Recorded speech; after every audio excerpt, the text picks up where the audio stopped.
Tuli ku fake media omukulu Izon T muguddeko wano ne mga sijja kola ki sijja muleka nga simbuuzizaayo obubuuzo kamu bubiri kubanga mbadde mumumbuuza ate mwagala nnyo okuwulira ebigambo ebiva mu ye. Kale weeyongere okusubscribinga, okulayikinga, okukomentinga awamu n'okusharinga. Izon, ogamba otya? Ndi bulungi, ogamba otya? Ali ku fake media sooka omumbuulizeeko. Abali ku fake media amanya yenze Izon T Isaac Antege aka Izon T Distress. Nsanyusa obbalawa. Singa simukama. Singa simukama. Yendonga etambula kati oba? Ennyimba nina nnyingi naye akayimba ako abantu bakagadde nnyo ale nga nali sikayimbidde bantu, nali nyimbye kayimba kange. Ngamba oyimbira abantu? Nyimbira bantu. Naye oluyimba ddwo nayimba nali nyimbye byange era nali ndushayalinzeeko n'abantu bange bakyali bange kati nga gwe fiiki ngenda oba oluyimba luntabuseeko. By the way, at first saluta nti ndulirizi nze naye nalushayalingirako bantu bange nga mmwe fiiki nammwe ne mulwongerayo naawe n'oluwa omulala. Ngenda owulira abantu bankubira bava mu Amerika, waliwo akayimba ke twagala, waliwo akayimba bagenda okumpuliza ddoboozi yange mbagamba lwange. Ngenda okera ku YouTube ngaliwo eyalusaayo ng'alina views impitirivu, kera ku TikTok nga ludduka 10,000 nga ne TikTok sigimanyi sibiriiko. Oli ku TikTok? Nakagigendako nali sibiri. Oluyimba? Akayimba nako katambulidde ddala ku TikTok? Katambula nnyo nnyo. Abaana bakagadde nnyo. Oza lwaki abantu kuba gwe ogamba nti tewayagala balu receiving, wayagala ffe abakiri munda eno ffe tuba tulukola ki? Lwaki olowooza nti balu receiving nnyo? Ndowooza abantu bangi tufaanaganya embeera, abantu bangi nga gyenvudde wajjudde ennaku ng'owange, abantu bangi tetwasomera walungi, abantu bangi ng'ova ewammwe nga teri asobola kuwaayo yadde ne bw'ogamba nti neetaaga emitwalo 10 gya kapito nga mbutuufu ewammwe tewali asobola kwesonda ogifune. Abantu bangi nga teyasomera mu masomero malungi. Amazadde asinga asomeseza abaana be masomero amalungi ng'agamba njagala omwana wange n'asomere mu ssomero eddungi, bw'alikula asange banne. Waliwo nze bakwano bange bembeera nabo nga bw'aba atambula n'asanga mu bbanka agenda osanga nga tera ali ku bbanka yasoma naye, bw'agenda mu ofiisi mu URA n'asangayo oggi, bw'agenda nga buli we yeetoloola. Naye ffe tetulina okujjako osanga bavuga booda. Naye Mukama wakisa. Wasinziira ku ki exactly? Kubanga bw'oyogera ku luyimba luno lulinga oluli based on a true story. Yeah, it was a true story. Sina kye nayimba omwo nga sikitegeeza. Buli kye nayimba nakijja ku mutima. Kyova olaba nali nze nduyimbye lwange na Katonda wange, nze nga neebaza Katonda nga mmanyi abalala terubakwatako. Nekindi olaba abantu balwagadde nnyo nnyo nnyo nenkizuula nti munnange oluyimba lw'abantu nendubateera. Tugirayo lines nga bbiri gwe z'osuubira ezisinza okwata ennyo ku bantu. Okisooka verse esooka egamba nze olugero lwange gye nvudde wangajjudde ennaku n'okusoma kwange nze yali Mukama nze nga lwe bagoba fees nina okuba ku lisiti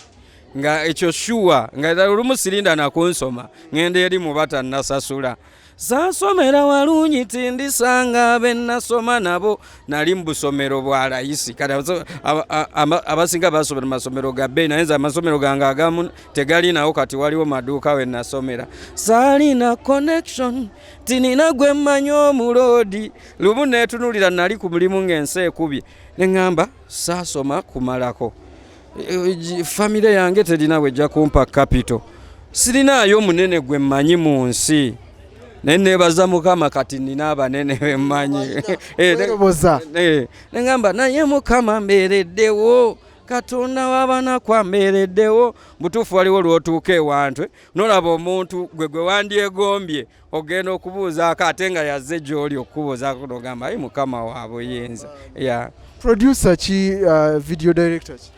Producer yali kyali wange Kenneth Touch oyo kyali wange yambeera manyi nnyo muloko down awo nga nzijayo n'ebiri ne Mukama tukube ngoma ngandi tetukyakola sinadde 10 akkiriza ba esanyalazi. Waliwo ne Isaac kyali wange yakwata video eyo no video nagikwata emigugu twagisetula mu lockdown nga tutambuza bigere tebakkiriza mmotoka kutambula ne ngamba kyali wange tulina okukwata video eno kuba yali demand y'abantu yeah. Njala twogere ku mugenzi Lady Grace ng'ogyeko naye kennyini ng'omuyimbi naye naawe ogamba nti oluyimba luno lwe lwali breakthrough abantu bonna ogga nti Izon T ono kutegeera bakutegerera ku LAYIRA. LAYIRA ani yamukola? LAYIRA okumukola as in production writing. Production yali Croch yeah. Wewandiikira? Ya oluyimba nze yaluwandika. By the oluyimba lwa LAYIRA nali nalukola dda nga nina omuwala gwe nali nyimbye naye nga tayimbye bulungi nga tumi lukaddiye nga naluyimbayimba dda n'endukowa ne ŋŋamba lukaddiye nga tuyimbireyo mu bbaala bw'ekireka mukono bikoze bita bweyogerere nga lukaddiye kati then wenfuna omusajja eyambuuza baali bamuyita Lawrence nagamba okagwa oyimba bulungi naye kikire nga muna music sente nagamba abantu abasinga munaye tebamanyi nti music etuteekamu sente balowooza tuyimba buyimbi mbu ne bikwata abaana bangi abatusingeyo amaloboozi naye nga kapita aganye buganye ti omusajja we namusomera nagamba nina omusajja gyenja okutwala naye saba akwagale nantwala ew'omwami gwe baali bayita Edmond ye manager wange eyasooka kati Edmond nze nga muwa nnyimba ndala ze nali mpulira ze njagala wanudda ngamba nsaliraayo siddi kati saalina kompyuta ka nka nina wenkuba ka library ne bansalira ennyimba kati ateekako oluyimba lwa LAYIRA nze nga tumisi lwagala nga lwakaddiwa bw'ateekako oluyimba nze saamanya nawabuyo oli siddi mba nvuddeyo ankubira essimu aŋŋamba komawo mbatuuna ŋŋamba ki naakavaayo nga ŋŋamba wuliriza oluyimba luno nteeramu LAYIRA nga nze naluwulira ddandumanyi namba okimanyi eno ye hiitiyo nenzikiriza bukkiriza kuba yali omugagga nga yateekamu sente nagamba luno oluyimba aye nga naawe tewekkiririzaamu waliwo bino ebintu ffe tugenda oyimba okuba ehiiti nga waggwamu dda n'essuubi ffe twayimbayimba dda nga buli wamu tuyimbyewo nga n'abakusuubiza abakulimbye be bakulimbye nga naggwamu essuubi naŋŋamba eno ye hiitiyo kati ne ŋŋamba oluyimba olwagaana ate kiki nga neerabidde nti nze yamugamba nti sente ze zikola ki zezibulamu nange oluyimba kirungi kyeyambuzanga nga kyemugamba kyakola namba tulukolere wa Croce yaliko ebiseera ebyo kubyezogenda kunzisa tombuuza nisenulaawo nga ze nisenule sindaleera kati nga kataaki ka Croce kanyumira ne mugamba Croce kati tugenda mutwala ku studio batusaba emitwalo 6 nze nga studio ey'amaanyi yali ensabyeko sente nyingi emitwalo 10 naye omusajja ayenda kugamba ndi mubbi emitwalo 6 kola audio eba mugamba yali musajja atacyamuka ne tuvaayo ne ŋŋamba bigaanyi ndi awo nga nkubira essimu nga kozi basaba mmeka konze 6 namba batwalire zino ne kwolwo lwe nakwata sente ezo zijukira sente zasooka ndowooza yampa emitwalo gyali 3 mu 5 naŋŋamba 5 gya transport 3 depositinga ku studio nenda nenfukamira mu nyumba yange mwe nali nsula mu garage ne ŋŋamba mmaze okuba hit ne ŋŋamba Katonda kiwedde kuba nze nali njagala kukolerako mu studio nnungi kyekyali ekiroto kyange sigikoleranga ng'era nina enzikiriza mu nze nti kendikolerako mu ezo studio ennungi ŋŋenda kukola hit era bwe kyali okukkiriza kwange awe kwali nze okukkiriza kwange tekwali nyona ku luyimba ne kwali kasita nkolera ewa Croce mba nkoze hit kijja kuba kiwedde era kyaggwa kuba okuva olwo nze nnaku yange awe yakoma kikubira ddala nakuba hit nga nsula mu garage naye nga n'abali eno bafaani abalaba oluyimba tebakimanyi nga nsula mu garage twogera ku video katini nnyo video tulaba locations kyali kibira ekyo twali awo nno kumpi nnyo Busaabala ja live yatutwa script yali ya ja live ye yakola video n'agikola bulungi nnyo is a good director oluyimba olwo lwalimu bonna balungi Croce nga yaliko mulungi is a good producer ja live naye videographer mulungi so oluyimba lwali on point terwaliko kyakweyiya Lady Grace omuzuulo otya era n'ogamba nti oluyimba luno nteekeddwa kulukola na Lady Grace? Lady Grace yali ana bandi mwayimbira musajja bali bamuyita Uncle Paul ng'etera oyimba awo ekireka kati nga bampita olumu nzija ne mbayimbiramuko nendaba Lady Grace nga yalina talent nga performinga bulungi neŋŋamba manager ono naŋŋamba one day tujja genda tumulabe era manager najja n'atuula mu audience ne mbagulizaako Grace ne mugamba performinga bulungi waliwo omugagga ayagala okukola ki okulaba Lady Grace era na performinga bulungi omusajja naŋŋamba ajja kusobola yeah. So naye nga Lady Grace nali simumanyi nnyo before it was music yatugatta ya nalaba omuwala ayalina talent yeah. So naye ate kati wakola naye olulukka lwaki ennyimba ze zonna zetuzze tulaba tetufunyeyo collaboration endala ya mugenzi nga tannafa? Tuli mu ntegeka by the way n'oluyimba ye music yamuwumuza yali yasigala ayimba alina aluyimba abagenyi yalina tukoya abalina ennugu yalina ennyimba z'endala just nti bwe twava mu management Grace yalina okufuna abayimbi abakyala beetaaga nnyo aba bayambako tebali nga ffe basajja ojja kwepambanira ogende wano ne wano ne wano ate abantu abazinga baali balowooza nti Lady Grace oba twalina kubeera wamu oba mukyala wange tuno twali twakola bukozi ki luyimba kati ng'alina okukola ebibye nange ebyange yeah. Okay yatufaako era mugenzi twamuziika kati bingi byogeddwa amaziga twakulaba ng'ogakaaba speech twagiwulira gye wawa ku lumbeerwe naye kyenjagala nnyo omulabi wa Fake Media amanyi kyanjawulo ki Grace kye yayina ku bayimbi abalala? Grace abayimbi kyanjawulo kye yalina abayimbi b'e Uganda abakazi batono nnyo abaperforma ng'ate bayimbi asinga aba muyimbi aba tasobola kuperforminga. Grace yali muyimbi ng'ate performer and ekirala nze ekyankabya she was my friend nendaba abaana Grace be yali alese abantu abasinga banyooma omulimu gwaffe ogw'okuyimba ne Grace mu famire yaabwe yali mpagiruwaga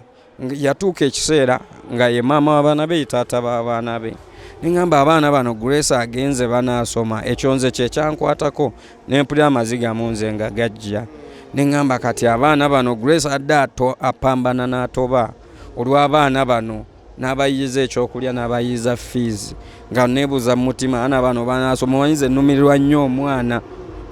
kuba nze mmanyi kyekyetegeeza okukulira mu mbeera embi nkimanyi nnyo kuba gye nakuliramu yeah. So nteekateeka ki eriwo sofa naawe okugamba nti tulabiridde abaana b'omugenzi beyongereyo n'okusoma oba n'ebirala ebyetaagisa? Waliwo abeeyama okubaako be baweerera naye ebya Uganda nabo bimanyi bantu bakolako awo naye nze nina oluyimba abamu bakolera ddala senti babalabe naye kati tekiyinza kibeesingako nnyo. I'm in a studio nkola ku project n'oluyimba lwenjagala okukola nga strictly dedicating the Lady Grace. Oluyimba olwo nga nduyimbidde Lady Grace njagala ngenda dukola concert omwaka ogujja sente ezivaamu tulabe bwe tuyamba family ya Lady Grace yeah. So ng'oggyeko singa si mukama nyimba ki kati empya abantu ze balina okuwakira? Singa si mukama nno mumwesibyeko lwakuba luyimba lutuula nno mu myoyo naye lwalina lwalookodamu awo nakuba totera kuyimba gospel Izon kati engeri gye wajjukira ku mukama ate nooza abantu bangi nnyo omuntu nno wa Katonda nnyo kuba nze nava mu kyaki nasooka kuyimba gospel music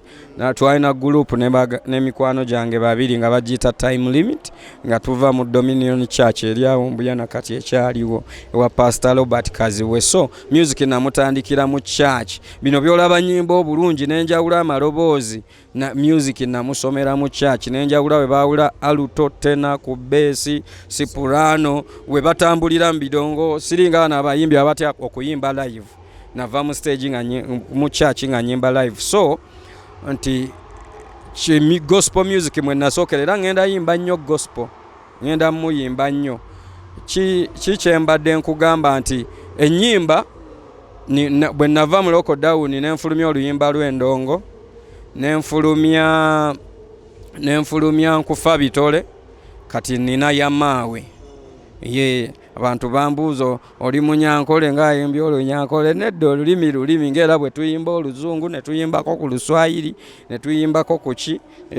kati ani yakuwandiikidde ebyo ebigambo by'olunyankole bulijjo mbiwulira nabikoppye waliwo byenkwatamu era bye nayimbye producer nagatta Brian Beats ne Ken Starch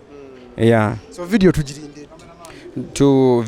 video eri out tina luyimba olwenjogeddeko lutalina video kati ninyo katwogere ku ndongo ya COVID-19 yali etya ndongo tojogerako covid ye yatuyisiza ddala bubi gwe tolinayo mikolo oba events zonna ze wayimba era kyenneebaliza Mukama nti nze neewunya abatalina nnyimba za mikolo we babeerawo n'oluyimba lwa Singa Simukama olwo lwankolera nnyo buli yali aggulangawo ennyimba buli alina birthday buli baby shower naziyimba nnyo n'emikolo kwanjula mbaga so neŋŋamba Mukama mulungi atalina nnyimba za mikolo nga balabye ate neebaza Mukama olwolwo oluyimba kuba nze bampitanga ku mikolo egy'embaga kwanjula nga ne oli aŋŋamba olwo lwokka lwenjagala oyimbe Izon T gwe tulina nkugambye muguddeko wano mangu ne mugamba sijja kuleka nga sikubuza akabuzo wakiri ebingi bye mwagala okumumanyako n'ebibuzo ebirala bye mwebuuza munaabirabe wala naye kati nga tufundikira akantu kano Izon njagala ombuulire concert zifuuse concert tusuubire kiggwe kyotutegekedde mwaka guno gujja nina okukuŋŋaanya waaka awera nze sikyamuukirira nkola kintu mu budde obutuufu so concert ngenda either Africana oba Freedom City omwezi sinagukonfaminga nga naye ndi mu program kuba waaka mulina awera concert ye yasembayo njijjukira bulungi nnyo wadde neerabidde erinnya lyayo Sister 2019 nakuba kalenda Mamerito ne Mityana ekisaawe n'enkijjuza eyo twakiraba emityana kyayitirira manyi kizibu nnyo abantu okwagala ewammwe baba bazalawo naye neebaza Mukama abantu beewaffe banjagala so embeera ya concert kati ogiraba otya abantu endongo yaffe bajagadde ebivulu byaffe babiyingira bannayuganda baagala nnyo ekyabwe nnyo kye basinga okwagala nze ekyenneebaliza Mukama nebaza Mukama apps eza social media ezo nali siri nnyo active naye TikTok najagadde kubeera etera omuntu okwesalirawo ekituufu kyayagala bw'ogenda ku TikTok ogenda laba nga abantu bakoze obuyimba bwa kadongo kamu obwedda obuyimba bwa bandi obwedda ng'ate bazukusa music oyo nawulikanga omupya ate nanyumira sikuwulikikanga mupya music oyo eri abamukuba enkokola abalaga nti tayagalibwa bantu ng'ate music waffe ayagalibwa ennyimba nga Singa Simukama weegendereza abantu be balweyagalira ne batandika oddwetambuliza bokka nga teri abakase naye waliwo ennyimba ze bakakibwa waliwo ennyimba z'owulira ku media ze basiibyako wandibanga waliwo project wano ew'okutta music alimu message nga project waliwo abagifandi nga gwe weegendereze lwaki abayimba ebidongo byokka ebikoona be bafuna bamanager abalungi be basiiba ku zi radio ne zi TV fe abayimba ebyamakulu tebatuzannya waliwo ekintu ekigenda mu maaso ne baleeta n'abayimbi aba Nigeria oli bw'akoppa oyo ye muyimbi omulungi gwayimba originality nga bagamba oyo ali loko ekigambo loko kitegeeza waka lwaki kifuuka ekibi lwaki okugamba nti oyo ayimba bye Uganda kibi nga tuli mu Uganda kiringa ekivumo okugamba nti Izon T ayimba local music kiringa kivumo lwaki omuntu okuba nti munna Uganda kivumo tolaba nti waliwo ekifandingibwa abagamba temuli international Izon T tali international no okufuuka international olina sooka wammwe ndongo yeekoma wano tosobola kufuuka international ne bagamba ekoma Kampala feffe tusinga nze nsinga kuyimba mbyalo sente zange ziri mbyalo naawe okimanyi nze nsiiba mbyalo bo bayimba mbukirabu awo Kampala awo ne bakoma era ne bakola concert zikoma kate basobola fuluma Kampala nkusiba ono gwe tuyita bubblegum music. Oyo waliwo abamufandinga lwaki nti bagezaako okutta music alimu ekintu ekyo mukigendere temunnakigendere tebaga nti ye music aliko abamu bakoppa bukoppi kintu kigenze maaso ni waliwo project eri mu kutambula nga alina ekika kya music kye baagala okutta ekiyitamu information music ali meant to teach to mentor to change kati music w'ennaku zino bamumakinze nga wa entertainment yokka is it true that music alina ku entertaininga kyokka that is a project eri funded okubaako be bazikiza nze nkibabuusa kati mwegendereze nnyo mwe mugenderere abasitula n'abayimbi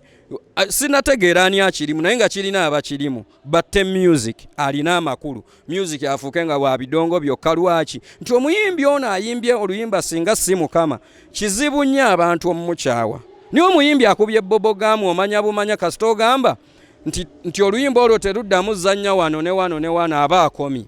niwe oluyimba singa si mukama tosobola dusitopinga kuba abantu bwe balwenoonyeza ne balwetambuliza omu ku omu naye zino za kupikibwa bupikibwa za kakabukasi bantu eno ensonga lwaki n'abayimbi abamu batandise okudduka mu genero ezimu nti yayimba kadongo kamu kati aswichinze kumpi azze mu bandi ate kumpi ne bandi kati abayimbi abasinga badde bamuyimba bamudduka anti kati ne media ezimu zawabizibwa omanyi kati nze ngenda kuwa ekyokulabirako There are DJs abali paid by aba Nigeria okuzanya music waabwe. Kulwokuba DJ ono ow'omukyala. Ano mwete muina sente zibasasula. DJ ono ow'omukyala agoberera bano ba DJ naye n'atandika ozanya bali kye bazanye. Kumbe bano bali paid ye tali paid ye n'alowooza kulwokuba oli gwe ngoberera kyazanye kye kyakabi kumbe takizanye kuba kyakabi akizanye kuba ali paid. Oba kitegedde kati noono n'akoppa. Kumbe kyakopye akopye oli kuba ono takizanye lwa bulungi akizanye kuba ali paid so kati mbabuusa saagala kigenda nnyo naye nammwe abawulira mugenderere ekigenda mu maaso mwe mwebuuza ekintu eki lwaki abayimba bobogamu music be balina ba management be bakola concert ezakabi ate ne zikomeka bwe baba balina abawagizi kite bagenda ne bazikolako mu byalo zikoma Kampala bwe babanga kituufu balina abawagizi bagende bazitegeka eri antonde tubate bwe batugamba abantu bibye baagala abantu bakuwa okuwulira n'abantu babamanyi naye ezo project bannayuganda mbasaba ekintu kimu temuva ku mulamwa musigale nga muwagira music alina kubaamu amakulu alina okulya ow'omwoyo alina okukyusa n'okubaako kyakusomesa si kuzina kwokka nkomyawo nina obusungu kweyo project abagikola mu kimanyi banaye obusungu bususe Izon T bwatyo bwabadde tusaba tukomaawo ate tujja kuddingana ku mulundi omulala takumira mpeera abankumire Ssaabasajja Kabaka awangaale.